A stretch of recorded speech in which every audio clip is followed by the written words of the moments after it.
That was a great film. If you're into that kind of thing. I haven't seen anything as bad as that for a long time. Oh, I didn't know that you don't like horror movies. I usually do, but I'm not sure that's how I'd describe that film. There was only one bit I found at all scary. It's strange because the main characters were played by two quite big stars, but I don't know how they got to be so famous if that's the best they can do. It was all very disappointing. Oh dear. How's your biology homework going? Not very well. I can't work out what I have to do. In that case, it probably won't be much use looking online. You can find all the information you need there, but if you don't know what to do with it, it's not really going to help you. Have you seen Mr. Benson about it? No, not yet.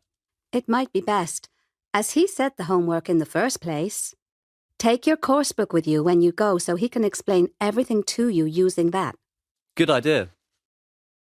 Did you see that interview with Denny Starr? I did. He seemed so nervous at the beginning. And it wasn't that the guy asking the questions was especially rude or asked him anything difficult. I know, but once he relaxed a bit, he really spoke about lots of things I didn't know anything about. I don't think I've ever heard him talk in so much detail about his life before. In other interviews I've heard, he's generally given answers that had very little to do with what he's been asked. Yes, like he didn't really understand the question. Exactly. How was the diving trip? It was great, but I learnt to dive in a swimming pool where the water doesn't move around much. Going underwater in the sea was a completely different experience. I seemed to become totally unable to do all those things that I got so good at in the pool. So is it something you'd like to have another go at? I'll think about it, but if I do, I need to make sure I go with my cousin Martin again. It gave me a bit more confidence to be underwater with someone I knew. Hey, did you see the big basketball game last night? I did, yeah. That was awesome. When their star player jumped so high, he nearly landed on that cameraman. Wouldn't you love to be able to do that? You'd be a great player. You're real tall. I guess. I can't say I understand much about the rules, though. Some of them are quite complicated, especially the ones about how long you can hold on to the ball for. But the best way to understand them is to play. That way you'd learn them as you are having fun. Maybe one day. How was London? Great, except we got lost. Oh no! How? My dad had this guidebook which was at least 20 years old. We told him lots of things would be different now, so most of what was in it would be wrong. Even though it was old, it was probably more accurate than the information a guy on the street gave us for getting to Big Ben. We ended up somewhere completely different. We only used the book for getting around on the underground in the end. The map's almost the same as it was back then. Callum, you have a popular book review website. How did you learn about setting up a website? I first learned to write computer programs when I was 11. We created instructions in class to control a little robot. My mum works in IT, though, and she showed me how to use similar skills to create my own pages online. There are hundreds of websites about this too, but I found them quite confusing. Why did you decide to set up a book review website? I'd seen an article about teenagers not reading enough and was wondering about possible solutions to this. My best friend's into video games and writes reviews for various websites. These sites seem to encourage teenagers to play more games, so I thought it must be possible to do the same with reading. It's nice to see teenagers exchanging opinions about literature rather than video games. How did you feel when your site first went online? I was nervous, of course, but I couldn't believe how well it worked. But even when a site looks as good as mine did, you can never be sure that people will like it. And if it ends up not being popular, there is no way you'll achieve what you've set out to do with the site. You have school, your website, and a social life. What's a typical day like? You'd think I'd never have a chance to relax, wouldn't you? But it's rarely that busy. I certainly don't have many opportunities to get bored, as everything I do throughout each day is so different. I make a plan each evening for what I want to achieve the next day, which I usually stick to. What would you like to be doing when you're 18? Many website designers have ambitions to join one of the huge technology businesses based in the USA. I want to stay close to my family in Canada, though. I've thought about studying computer science. However, I learn better by doing than by studying, so I'd prefer to have my own web design company than go to college. Tell us about your new website. I wanted to create something about music. When I looked online, I found very little on how music supports people through difficult times and how sharing stories about this benefits others, so that's what I've done.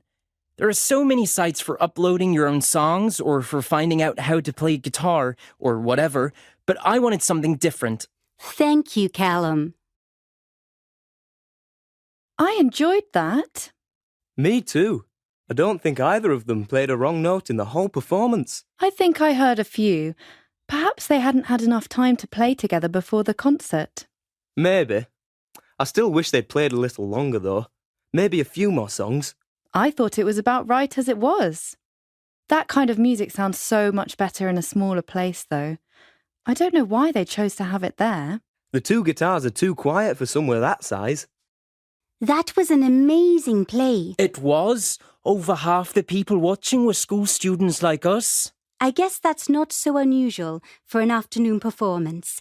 Most adults are working then. I wonder what it's like being an actor. They must have to practice so hard. The ones in this play certainly had. I found it difficult to believe how realistic they managed to make all of the characters. Yes, and I couldn't predict what would happen at the end. I studied this play in literature classes last year, so I already knew what was going to happen. How was the art course? Fantastic. I learnt so much. So, what was the best bit? There were so many, but if I could only choose one, I think it'd be how the teacher got us to practice techniques in a number of different ways. I thought I'd spend most of the time drawing or painting, but we did so many other activities, all of which were quite useful for developing our skills. Sounds good. And I never knew there were so many jokes about artists. Our teacher seemed to know them all, which was great fun. Are you walking to school with us tomorrow? I might go on my own, actually. I don't want to be late. But you'll enjoy it more if you come with us. It's often no different to walking by myself, because you all walk slowly along with your headphones on. We show each other things on our phones too. That's true, which is great in our free time, but not when it means arriving half an hour later than I would if I was by myself. At least you're polite enough to move out of the way for other people on the pavement, though. How's your new house? I like it. The colours aren't what I'd ever choose, but my mom says we can easily fix that.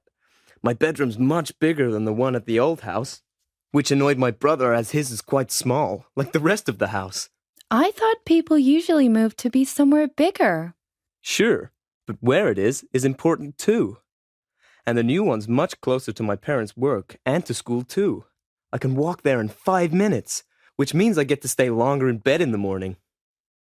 How was your weekend? Good, thanks. We went for a day out by the river. The river near here. It's easy to walk to, but it's not like there's lots to do there. I know. That's why we went somewhere else, about an hour away in the car. It's dangerous for swimming because the river's really deep and wide there, but we've never found a better place to sit and eat. I know you'd probably prefer somewhere which has lots of activities, but it's really peaceful. So we just sit on the grass, enjoy our food and relax. Sounds nice. Welcome, Andrea. You're an expert ice hockey player now, but when did you start playing? Not until about 3 years ago, actually, so quite recently. I've come a long way quite quickly. I've always loved sport, though, and have played basketball since I was 5 or 6. I gave that up for a while when I got into football about 5 years ago, but started playing again once I'd lost interest in football. How did you first become interested in playing ice hockey? My brother's into it, and I used to go to his games. His team wasn't very good, though, so I didn't think of it as something I actually wanted to do. That moment came when there was a professional match on a sports programme I was watching. I knew then I wanted to try it, and fortunately, a couple of friends did too, so we all started playing together. You sometimes play against boys' teams. How important is that? Very. There are as many girls playing ice hockey now as there are boys, which is great. Attitudes towards us have always been positive, in my experience. I want to do better against boys somehow, I'm not sure why, which really helps to develop my talents. How did you feel when you were chosen for the national under-16s team? I'd been really happy with how I'd been playing for my club and felt I could do just as well at a higher level. There'd been a lot of talk about me being picked, so I kind of knew it was coming. It was great for my parents too. They felt great having a daughter in the national team. Are the national team matches your favourite games? Not always, even though some of them are big games and appear on national television. If a game's close because both teams are good, then it's fantastic for the crowd to see, and better to play in because of that. It's far more interesting than scoring loads of goals because we're so much better than the other team. Any advice for people wanting to start playing ice hockey? You can spend hours reading books about what you can and can't do, but there's no better way of becoming good than playing. So borrow some skates and a stick if you need to. You can buy your own later and join a team so you can start playing straight away. Thank you, Andrea.